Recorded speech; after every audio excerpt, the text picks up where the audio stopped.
Hi, welcome to our new show. This is Arduino versus, Pi.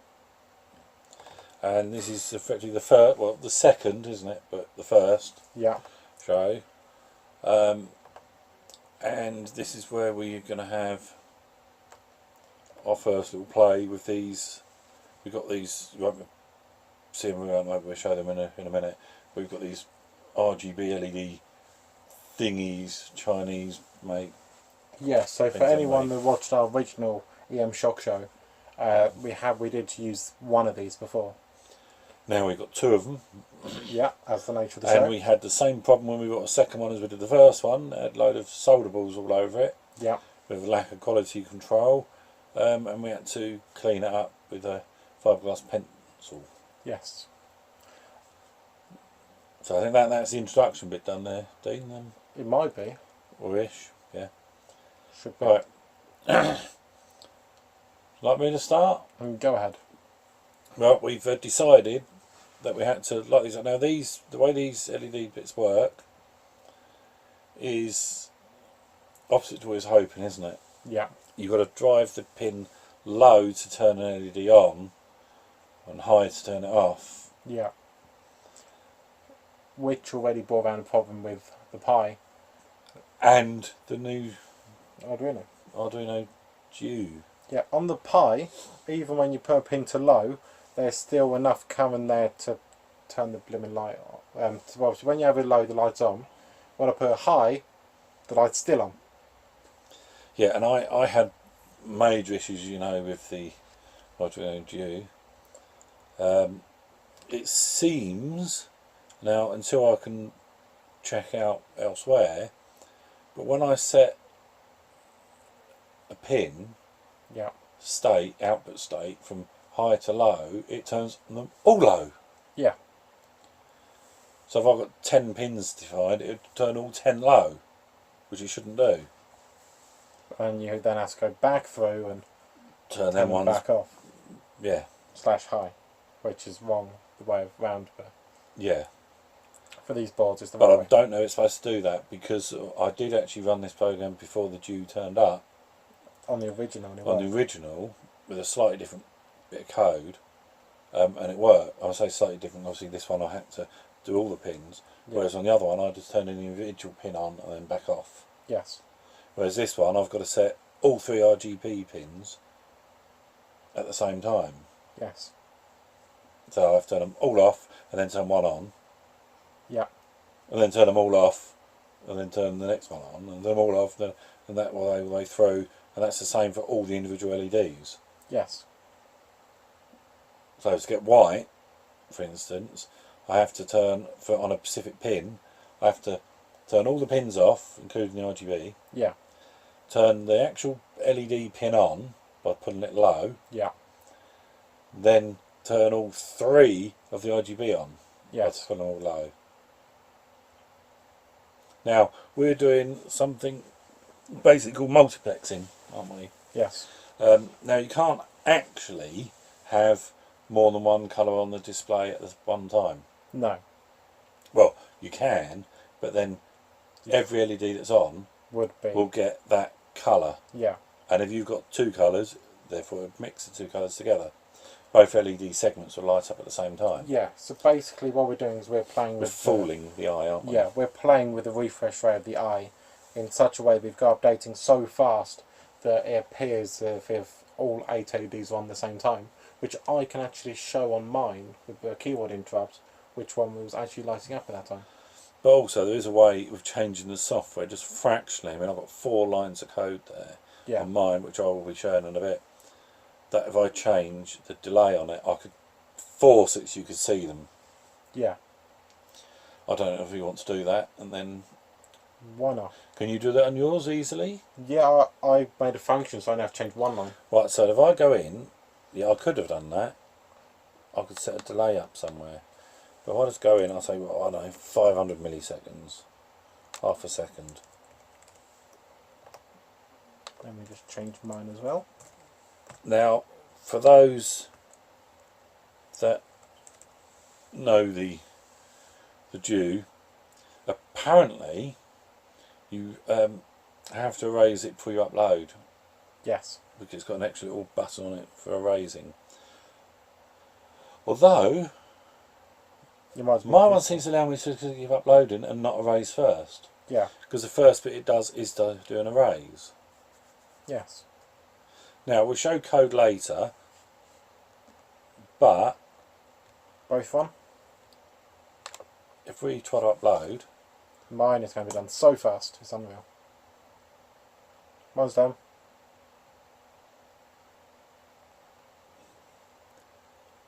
now we should be able to see, because at this point Dean would have switched cameras for us.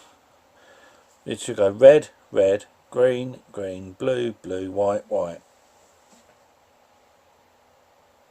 Yes? Yes. And obviously, all that's really happening, you know, you can see how we're turning them on. The first thing you would have seen about the Arduino versus Piper is how quick mine was to upload. That's because mine doesn't upload. Whereas my dad, obviously, has to go through and Mine actually gets compiled. yours gets compiled and uploaded. Mine's all in Python, which I'll be showing in a minute. Right, now if you can it's leave my the camera turn. on a minute, I've just changed my delays back down to 1 millisecond. And if I re-upload now, I should have, according to Arduino themselves, I should have shut this down, push the delete, the erase key whilst it's on to erase it, Yeah. and then reprogrammed it. But it seems to reprogram without me erasing it. Yeah. And again, the Pi. And check that's actually on. Yeah. Right, now, I suppose really what we should do now is to explain a bit about our code, shouldn't we? Yes, but just before we do that, I can do a keyboard interrupt, and that's the way it was. It was on. Apparently, it just turned them all off actually at the time I stopped it. It's pretty amazing. I've never done that before. Well, I suppose it really depends on where you get it, doesn't it? Yes. So, as it's Arduino versus Pi, I suppose I'd better go first. As the the inferior of the two. So I shall start this, and up on your screen you'll see my code. I've done it very simply. I could have used other pins, but because of the issues we had, we decided mucking around and changing the pins to try to find what was going wrong. So I used, now you see they look, on the pins they look like they're in the wrong order. It's basically just an array, eight LEDs, let's see the LEDs. Now 50 would be the one on the far, well, as they're looking at it, it should be on the far left, shouldn't it? Yeah. As they're looking at it. Then 51, then it goes 48, 49, 46, 47, 44, 45, blah blah, there you go. Then I've done the RGB pins, so they're 22, 23 and 24. Now for the pattern that we decided, which you will be able to see on the third line of my code, I've done it in an array again, red, red, green, green, blue, blue, white, white. Now I could change that. Obviously I can only use those colours because that's the only ones I've defined. Yeah. Then the standard Arduino bits, you've got your setup. All I've done there is something we found, because these things work the reverse way round to what you normally do. Yeah. You normally pull it high to turn it on, pull it low to turn it off, don't you? Yes. These back to bleed in front. What I've done is I've set the pins as output, then I've turned the same pin I've set as output to high. So it's 2 for loops, that just goes through the 2 arrays of pins. Yeah. Then in the actual loop that does the main work, it's a straight for loop for 8 pins. Because we've only got 8 LEDs, that's we've got 8 LEDs. Yeah. What I've done is I'll get it to check the pattern for that position, so position that everyone that knows about programming should know that on this it's 0 indexed. Yeah. So it's 0 to 7, which is actually 8. Yeah. You don't use 1, 2, 3, 4, 5, 6, 7, 8, because then the 0 will be left there unfilled. Yes. So it sets it, it checks it for the colour, and if it's red it'll call red, but it passes the pin number in. Yeah. green, blue, white, all done the same. It calls a subroutine that pulls the pin in. Now if I just scroll this down, I'll get most of the rest of the code up. There you go, there's the red. The red is void because it's not returning anything. Red int X, it doesn't matter what you call it there because that int X is only available within this bit of code. It won't affect the X I've used somewhere else or whatever. Does the same again, goes to 8 pins, sets them all. Now what I could have done here, I could have shortened my code, but because of time constraints I didn't. First thing I do is I've rewritten all the pins to high. Done the same for the RGB pins. But then it sets the pin, the specific pin, which was, if you remember, I passed through to it, to low, and the RGB naught, which is what I happen to know is red, to low. Green, same sort of thing. This time the RGB is 1. Obviously blue, it'll be 2. Blah blah blah. So that's how it does. So if I continue scrolling, you'll see it's. I could have made it shorter very easily. Take the first bit of code out. For these first bit lines there, they could all be put into a reset. And I can then call reset the pins and then back. As I say, because we didn't have time, because we had a lot of issues with our camera systems and everything. Mine's a bit longer, but I will shorten it before we link it below. So that's my code ish. My turn.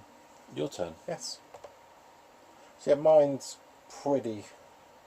I would say pretty similar, but that's because I sort of made it. So because this was the first time using the GPIO pins for me on the Pi. It was easy for me to rephrase a few things. The first things I had to do was I had to import the Raspberry Pi GPIO modules and the time module for the delay. So if you don't have a delay on there, we actually found out it looks worse than if you do have a slow delay on there. You get flickers and stuff, don't you? Yeah. Then I had this, the loop equals 0. That's purely because on a Pi you don't have a void loop. So that means if we don't get a loop which continuously plays, we have to sort of trick Python into thinking that it will end even though it won't unless I stop it. And down here we had the select pin out because the Pi does actually have a few different ways you can do it. I'm using the Broadcom pin out, which basically just means that I'm using it the way the Pi knows what pin number it is. Whereas there's another way I could do it where each pin's numbered differently, and I just decided this is going to be best for me. And obviously because of that, this down here is actually pretty important. This set warnings false. Basically what happens is that it remembers if you last used it as an input or an output. And then it will turn around and go, I'm already using that. And it reckons that no matter what, it's already using every single GPIO pin. So what happens with ours, if it already thinks it's using everything, it just says it's already using everything, and you get up with a long list of errors. So that's what that's all about. And then I set up the LEDs array and the RGB array, and basically they just link it onto the pins I'm using. And then that just, again, all that tells is just the LEDs are pins, blah blah blah, the red, green, blue pins are Amazing, blah, we blah, blah. both decided to use arrays. Just because it So went much easier for quicker. me, yeah. And then there was this bit, which is pretty much irrelevant on half of it. But yeah, basically this you don't actually need, it's I just... used it RGBW. Yeah, I was on RGB. Oh yeah, RGBW in the pattern, yeah. Yeah, the pattern's just because then I can change it as I please. And I have this line, define low as GPIO low, etc. And that's because on the Python you have to constantly write in when you're setting ways to like GPIO.low, and it's just so much quicker when I just write low, so I just read that in. Even though it only saves you like 5 characters every time you write it. If you write it a lot, that's still going to save you quite a bit of time. But you could have saved even more, couldn't you? You could have put high as high, HI, Yeah, if you wanted to. yeah. And then we go down here, where basically we're going to define and turn off all of the pins. So LEDs off, all this is going to do is it goes through every single item, as Python calls it, inside the array. So that's every single value, separate value inside of the array. And all it's going to do is just goes through it and it puts it as an input. Now the reason I've done it as an input rather than an output is that on the Pi, like I said earlier, if you set something to high, it's still with this sort of board where you have to turn things high to turn them off and low to turn them on, it just doesn't like it very much. And so turn to an input, nice way of getting around that because it just completely turns the pins off, doesn't put anything out on them. Also the same with LEDs and RGB. This bit of def delay, this just defines a function for use in this script called delay. Just means I don't have to keep writing time dot sleep open then the length of time. I was type delay open and close bracket, and that's the delay done. And then I go down here and I have this one, the def pin on. Could have used capitals but I decided not to. And all this does is that then when you want to turn a pin on, as you pin on, open bracket, the pin number, close it, and then all that does for me nicely is it just turns it to an output and then turns it low so that that LED will be on. Same for RGB. And then I start this loop. Now this is the endless loop I was saying about I've done, because Python doesn't like endless loops.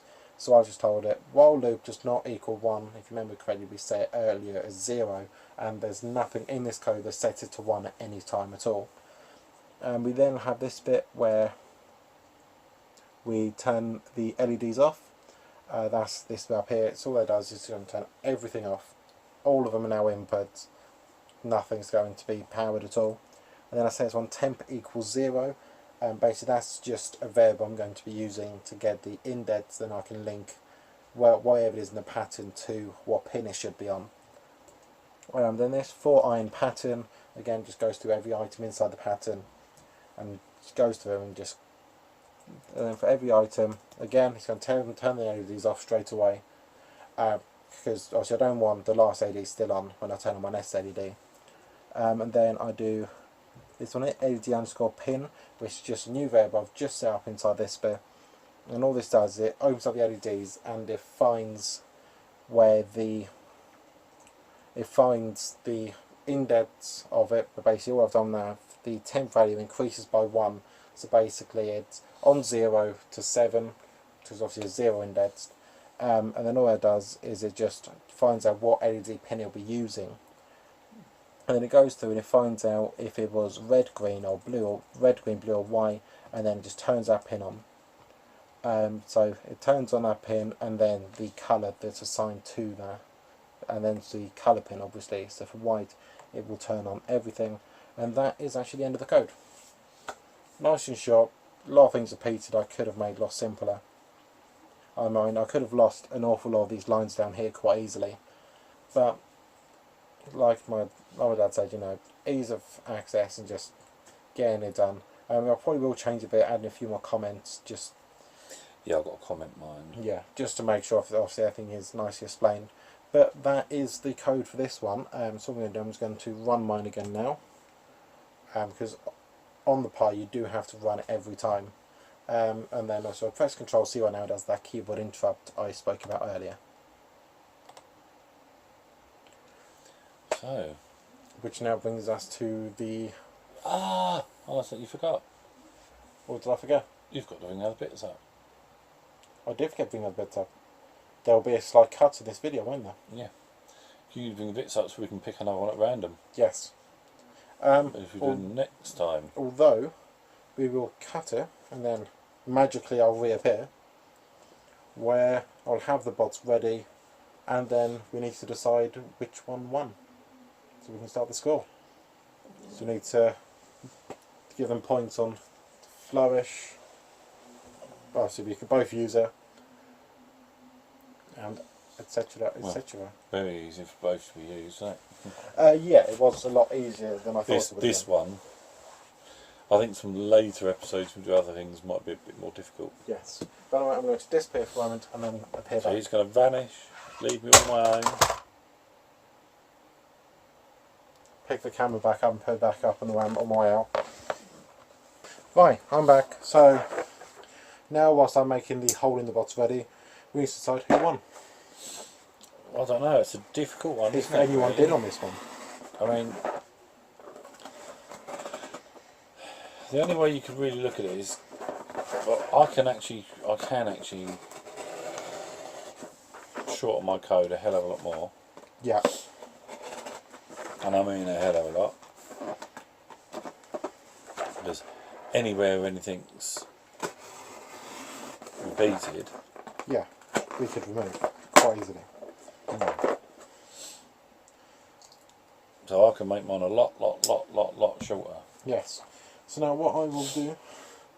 Yes, well, flower... I think this one might actually have been a draw in the end. Yeah, I mean, look at the. If you look on this camera, you would see that although you can see in there, obviously, from the rear, all we can do is put our hand in, pick something out, and you can't really find out too much about it until you've got it out. So yeah, flourish wise, we both got the point. We both got the points, we could both use her. What was the other point? I mean, yeah, I mean, you've done yours only in the first letter, I've done it the full word.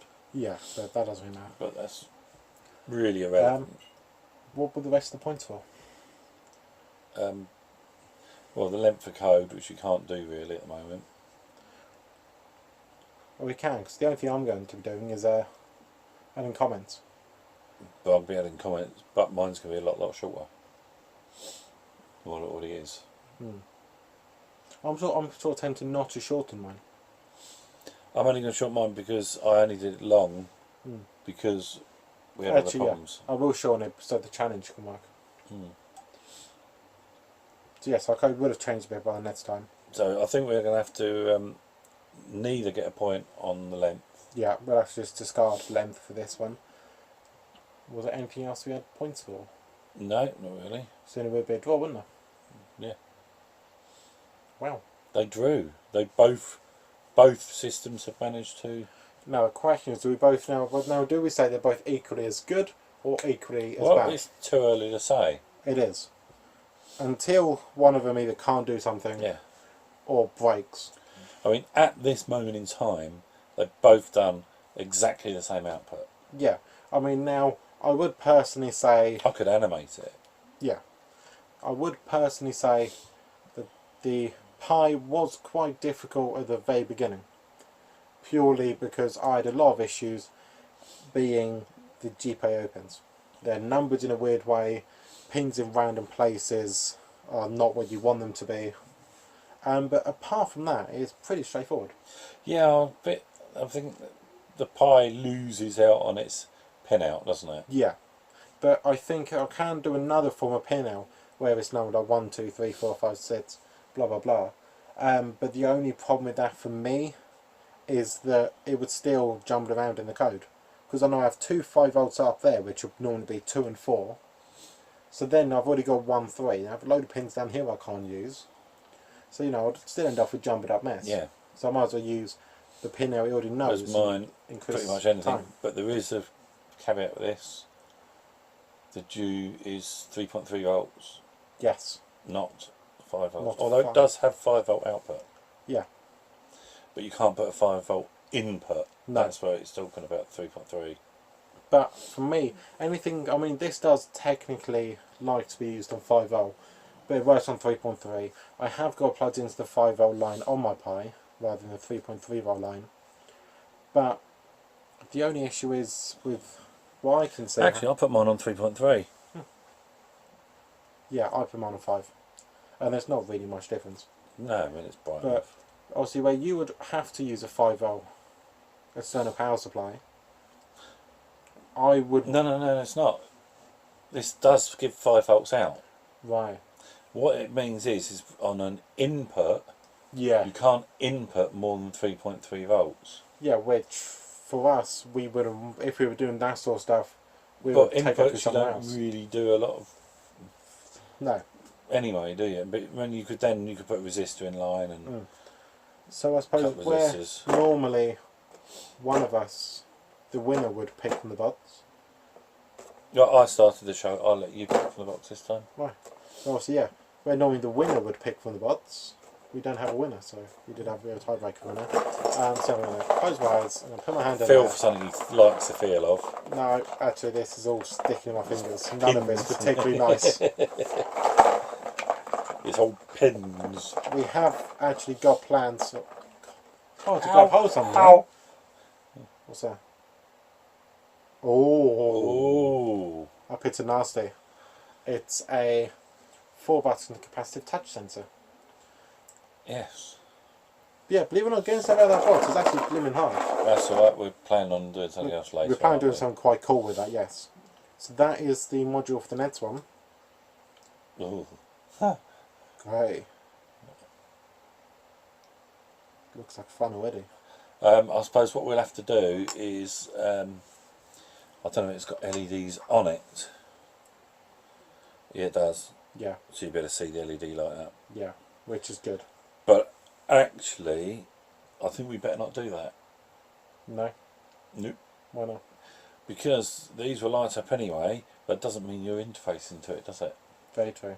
So we're going to have to do something else, like have a separate LED Yeah, on the breadboard or something that we, we'd have to have 4. therefore, but Yeah. have that light up when you push 1, 2, 3 or 4. Yes. But annoying, we've reached the... That'll prove that we're actually reading from it. Yeah, we've reached our climactic end to the episode. We hope you enjoyed it. Yep, hopefully. If Took there's a long time coming. Yes. If there's any modules you would like us to put in the magical bods of stabby pins, which probably means now said that they're going to think of one which has like 5,000 pins, because we stab ourselves more. Really sharp Yeah. pins. Yeah, if there's any modules you'd like to see us use, although we can't guarantee when we'll use it, we will use it during one of the episodes. It would be put in the box. Yeah. See, what we do is, just so people know, even though we have 2 of everything. Yeah. We only put one of them in the box. Bar one. Bar one. Bar one. Yeah, we do have in there a Oh, yeah. 433 transmitter and receiver, and they are both in the transmitter and the receiver are both in the box. Purely because we needed to keep them together so we didn't lose the other one. But if you pull one out, then we've got to get the other bit out. Yeah. But what we do is we have like one, should we say one batch then? Or one whatever, set. One set. Yeah. Inside the box, one set we have elsewhere. Yes. We have quite a few goodies in that box waiting to come out. And we're not going to tell you everything that's in there. No. Maybe because we don't know ourselves, but we sort of just chuck stuff in there. Yeah. So anyway, that is it for this episode, and we will see you in the next one.